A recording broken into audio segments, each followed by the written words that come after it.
আজ আমি আপনাদের নিয়ে যাব কলকাতায় অবস্থিত একটি বনেদি বাড়িতে। হাওড়া থেকে মাত্র 3 কিলোমিটার দূরেই পড়বে এই বদনচন্দ্র রায়ের বসত বাড়িটি। বাইরে থেকে দেখে বোঝার উপায় নেই যে ভিতর থেকে আসলে কতটা সুন্দর এই বনেদি বাড়িটি। মেন গেট দিয়ে প্রবেশ করে বাঁদিকে তাকালে প্রথমেই পড়বে দুর্গা দালান। দুর্গা দালানের সামনে কিছুটা উন্মুক্ত স্থান আছে, যেখানে বসে আপনার অবসর সময়টুকু অনায়াসেই কাটিয়ে দিতে পারেন। বাড়ির দেওয়ালগুলি অসংখ্য ছোট বড় পোর্ট্রেট দিয়ে সুন্দর করে সাজানো রয়েছে। এক কথায় এই বাড়ির বনেদি আনার চিহ্ন সর্বত্রই পাওয়া যায়। পুরো বাড়িটি ঝাড়বাতি ও পুরনো যুগের ছোট ছোট টিমটিমে আলো দিয়ে সাজানো হয়েছে। এই বাড়িতে প্রতি বছর উমা পূজিত হয়ে আসছে। এই বাড়ির দুর্গাপূজা নিয়ে একটি সুবিস্তর ইতিহাস রয়েছে।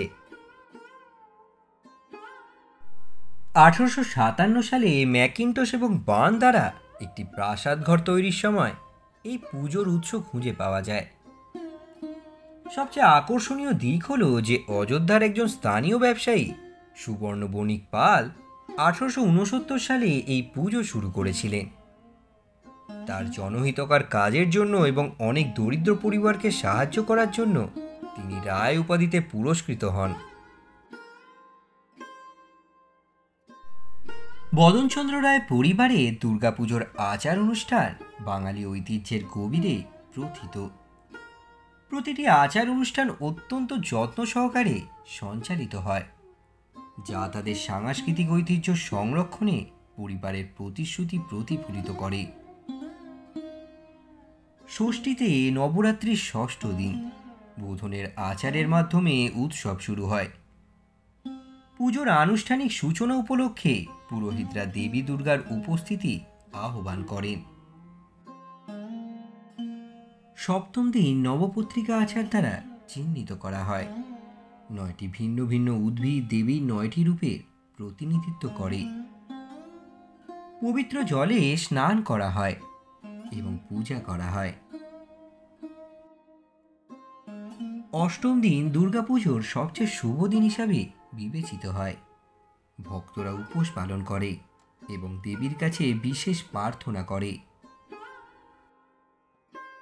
সন্ধি পূজা অষ্টমী এবং নবমীর সন্ধিক্ষণে সম্পাদিত। এটি দিনের বিশেষত্ব। এই আচার সেই মুহূর্তটিকে স্মরণ করে যখন দেবী দুর্গা মহিষাসুরকে পরাজিত করেছিলেন। নবম দিন মহা আরতি দ্বারা চিহ্নিত করা হয় একটি মহান আচার, যেখানে ভক্তরা প্রার্থনা করতে এবং দেবীর আশীর্বাদ পেতে সমবেত হন। দশম দিন দুর্গাপূজা উৎসবের সমাপ্তি চিহ্নিত করে। এই দিনে দেবী দুর্গার মূর্তিটি নিকটবর্তী নদী বা হ্রদে নিমজ্জিত করা হয়, যা তার স্বর্গীয় আবাসে ফিরে আসার প্রতীক। কালের বিবর্তন হলেও এখনো বেঁচে আছে এই সমস্ত বনেদি বাড়ির দুর্গাপুজোগুলি, তাই আজও উমা পূজিত হয়ে চলেছে।